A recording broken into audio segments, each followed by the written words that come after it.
You became the perfect daughter, the reliable friend, the supportive partner. You wore these roles like a second skin until you forgot who you were underneath. You bit your tongue on the words that mattered, held back your needs to serve theirs. You believed if you just performed well enough, you'd finally be valued, finally be seen. You watched others live authentically, envying their ease, while you counted the expectations, the duties, the ways you needed to be more before you could just be. Your identity felt conditional, tied to the roles you played, to the needs you met, to the approval of others. You believed your real self was too much, too sensitive, too flawed, too separate. You became fluent in "I'm fine," expert in changing the subject, master of the polite smile that never quite reached your eyes.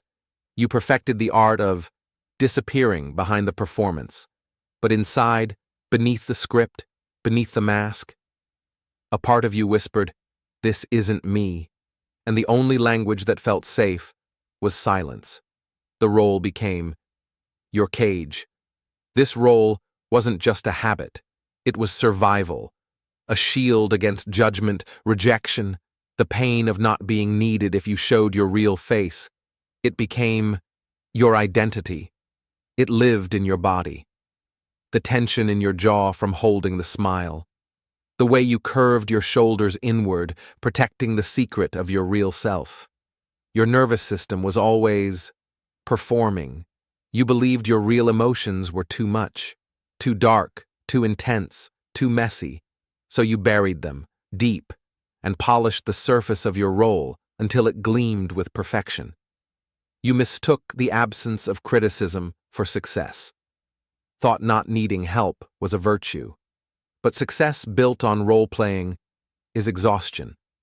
This role shaped your reality, made you avoid situations where the role didn't fit, made you lie to protect it. You gave pieces of yourself away because the role required it. You normalized the ache, believed this was just how you were wired, that authenticity was optional, that your true self was too risky to show. You stopped looking for genuine connection.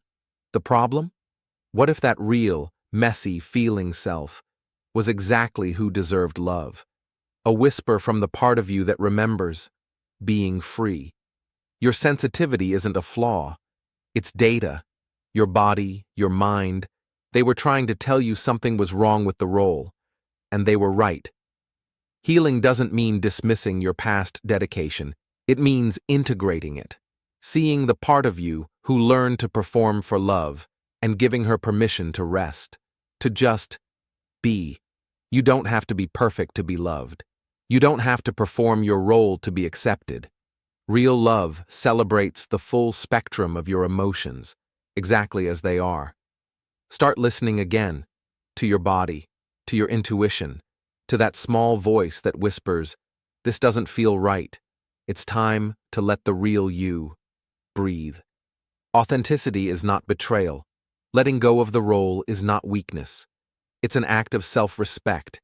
It's choosing to honor the truth of your experience over the comfort of performance. You don't have to perform anymore. You don't have to pretend. You don't have to be perfect. You can start right where you are, honoring the real you that's been waiting. Let go of the story that you are too much. Embrace the truth that you are deeply human, and deeply human beings deserve deep care and genuine connection. You are not broken. You are not a failure. You are a complex, feeling being who deserves love, support, and gentle healing, exactly as you are. Healing is not about erasing the past. It's about rewriting the story, not to forget the dedication of the role, but to understand its role and reclaim your power to be seen. The role you wore was never yours to carry alone.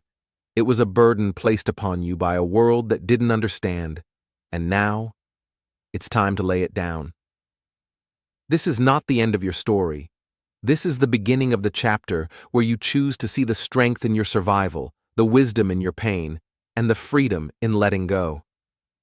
If you're ready to let go of the role that consumed you and embrace the beautiful, messy truth of who you are, we've prepared a gentle guide to help you begin. You'll find it in the description below, waiting for you when your heart says it's time.